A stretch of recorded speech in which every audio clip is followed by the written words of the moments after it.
What's going on YouTube? This is Jim Afanis for FilmGamesEtc.com, and today I'm going to be putting together my inaugural video on my new series I'm going to be doing focused solely on Destiny. I am currently playing Destiny on the PlayStation 4, and I'm using Share Factory to record all my gameplay. What I wanted to talk about today was kind of the state of Destiny. You know, I was an early adopter of this game, and I was very hyped up for it. I was the guy that went out and bought the Ghost Edition, and I proudly display my Dinklebot on my bookshelf next to all my amiibos. And I do turn it on, and I don't listen to him talk because it's annoying, but I do like him pulse up in the room, and it's pretty cool. And I was really hardcore in the game, and I played it pretty religiously. I hit the level cap very early on because I was playing it so much. And I got to the point eventually where I got burnt out on it. And it was around that time when there really wasn't much for PlayStation 4 in terms of diversity of games.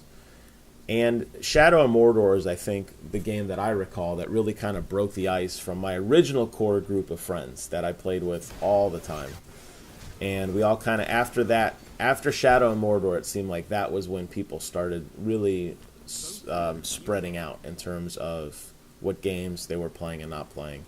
And ultimately, I did stick with it longer than most, but eventually I did give up on Destiny for maybe about a month and a half or so.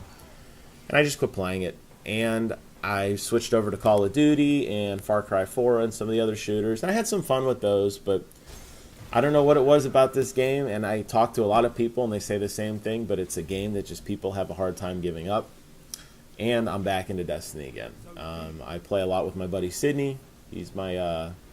He's a friend from work, and we jam out a lot on Destiny together. And it's just a fun time to just hang out, just kind of chat and work through some of the content together. Now, we both do have the expansion, The Dark Below. We've both beaten all whopping 3 missions, I think, are included with it, which are basically just the same levels as before, but go backwards.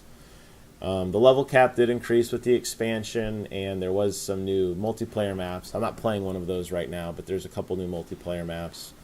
I'm not a big fan of the one.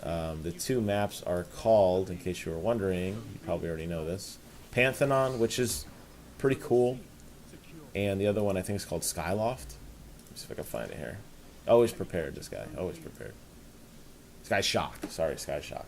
I'm not a big fan of Sky Shock. It's very sniper friendly, and I'm not a huge sniper, and it just ultimately leads to people sitting with patience and time, which is one of the legendary sniper rifles, and just sitting in the corner and camping because it makes you invisible on the map and all that stuff. So anyways, not a big fan of that one. I like the more run and gun type Call of Duty-esque maps. And you'll notice I'm playing as only with the shotgun right now. I do love the shotgun. I'm not playing with it solely because I love playing with the shotgun. It's actually part of one of my legendary quests for Thorn. It's called the Light in the Dark, and I have to kill enemies using particular damage, what this shotgun does do. My melee actually does it, my grenades, and my heavy weapon are also tuned to this damage as well. So you'll see a little bit later, I'll point it out, I actually hit the cap on this, not the cap, I actually complete that part of the mission on this map, and I switch over immediately back to my old setup. And that's one of the cool things I like, and they continue to do that, and that is the exotic weapons now actually are, the quests are actually pretty cool. And it kind of does separate the quote-unquote men from the boys, because the way the quests are set up, most of them have some sort of challenge in them that requires a unique thing to happen. Not just a standard cookie cutter, you know, go kill this, but go to this map on this unique modifier and fight this. Or on this particular part of the quest I had to do, it was get a certain amount of points. Each kill was worth points, but each death deducted points, and it had to be a certain type of damage. So I think in that sense it makes legendaries exotics a little more exotic in that sense, because you kind of get to, you know, you kind of get to feel like you're a little bit more part of the mission, and a little, you know, you're a little more involved, I guess I should say, in the crafting of how that gun comes together. Because usually it's like a broken piece of gun, and you have to do something to like build it up, and that's cool. The big downside of all this, though, and still, in my opinion, the major flaw with Destiny, is the whole loot system. Not just in terms of the loot you find, which is completely random. My buddy and I played the weekly strike earlier in the week, and I got an exotic weapon, which is cool. He got a ton of crafting materials, which is also equally cool, but I would bet you he would probably rather have an exotic weapon than crafting materials. And there may be situations where people want other things. Now, I understand loot is somewhat random, but I'm very spoiled by what World of Warcraft has done with their loot system, and I'll briefly explain that in case you're not familiar with it. All loot is now tuned to your character. So I play as a rogue. There's no way when I do a dungeon that I'm not going to get... There's the trophy, by the way, or I unlocked the corrupted hand cannon. The quest is Thorn, by the way. You'll see as soon as I get that, I immediately switch over, and now I'm back to my old setup. Yeah, so in World of Warcraft, the loot is tuned to your character. So what I was saying is I play as a rogue. I don't get anything but rogue gear. And on top of that, I don't get anything but rogue gear that is actually beneficial to my character. So if I was playing a subtlety rogue, there's stats that are more important to me than as a combat rogue, and I actually get those. And I like that. It's a smart loot system, it's tuned to me, and it makes all my drops more meaningful. Now, the other cool thing about Warcraft is, unless it's a soul-bound item, I can trade with my buddies. I cannot tell you the number of times I've been playing this game, an exotic weapon, or a legendary weapon, or an exotic piece of gear has dropped for a hunter, and my Titan just immediately can't use it and disenchants it. Or dismantle, I think is what they call it in this game. Dismantle it.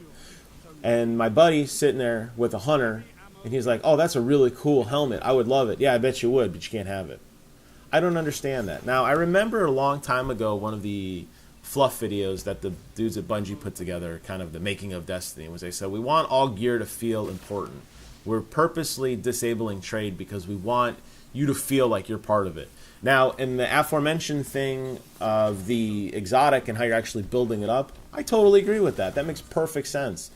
But, I mean, let's face it, loot in this game is still really whack. There's no rhyme or reason to who gets loot when. It's all completely random. I can't tell you the number of times I've been dominating a match on Crucible, and I'll be in first place with a KDR of like 2 or 3, and some dude comes in with a KDR of like 0.3, and an exotic drops for him. I don't get it. I really don't understand why why that happens. Now, I understand they said, in that specific case, the people at Bungie said, well, we don't want to reward the best players because it's going to create a separation. Well, I suggest that you reward good players who play a lot with stuff. Doesn't mean you can't give stuff away to other people. I mean, don't drop loot from the sky, but it's not meaningful. If it's a completely random drop that some schmo picks up in Crucible, it's not a meaningful drop. So, in that case, a trade system would be perfect. And you could have a market for that. You know, just as Stones of Jordan became the currency of Diablo 2, there may be a set currency, whatever it may or may not be, I don't know, for Destiny. And you could create a market. You could create a market for that. Now, does that have to be an auction house with Glimmer? No, I mean, it'd be nice. Glimmer's pretty much worthless in this game. I think we all agree on that. I use Glimmer solely to boost up my Cryptarch level when I'm close to rolling over with the dude. I'll use some Cryptarch. I'll use some money to gamble just to roll over my points. I don't know what other people use it for. Maybe they're out to buy all the ships or everything or whatever. But for the most part, I rarely use it. It's kind of a meaningless. I don't know why they even have it, to be honest with you. So there's still some flaws in this game, I guess is my point. I mean, I will say that this game has progressed significantly. And as a guy who played it from day one, kind of taking a break and returning to this game and taking it all in, it is very different. And I appreciate that. And it is an ever-evolving world, and that's why I've been so adamant about that this is a living MMO. It's a living game that keeps changing. A lot of people got burnt out on it initially and felt like a lot of the core issues weren't properly addressed, but they are, and they have been, I think. And yeah, there's things they could still do better, and there's still some goofy... I don't know, I still think it's kind of weird that two people can punch each other in Crucible and you get these post-mortem medals like crazy because, you know, I shot you, you shot me, we both punched each other and both died. I mean, okay, I don't know. It's a fluke. It does happen sometimes in other multiplayer games, but in this particular game, it's kind of funny that it's such a common thing. So... that's kind of the state of Destiny. That's kind of where the game's going. They're still doing events this week, and they're actually having a Valentine's Day event, which is just 2s, which I think is awesome. I'm really excited to play that. It's basically a 2v2 multiplayer, so I'm going to be getting into that this weekend and jamming it out. And there you go right there. Blue enemy. Blue Enemy, is that his name? I don't know. I don't have my glasses on. He won a legendary engram. I'm curious. I don't know if he's on my team or not, but I'm curious to see where he fell in line in all this. So that's my point. Why did that guy get something? Does that make it worth? He's not even on our team. Why does that make it worth something? I don't get it. Why does the guy who had a .93 get something, but the other guy had .93 didn't get anything? The guy with 1.25 didn't get anything. I'm not saying you have to solely reward players based on their skill, but come on, this loot system is really broken. Anyways, I've ranted enough time. Just wanted to give kind of a state of Destiny where it is. I'll be posting some more videos later. I got some new strike videos coming up and some other multiplayer videos, little tips and tricks and stuff that I've picked up on. Thanks for watching. As always, please comment, rate, subscribe. I'll be posting links to our website in the description box below.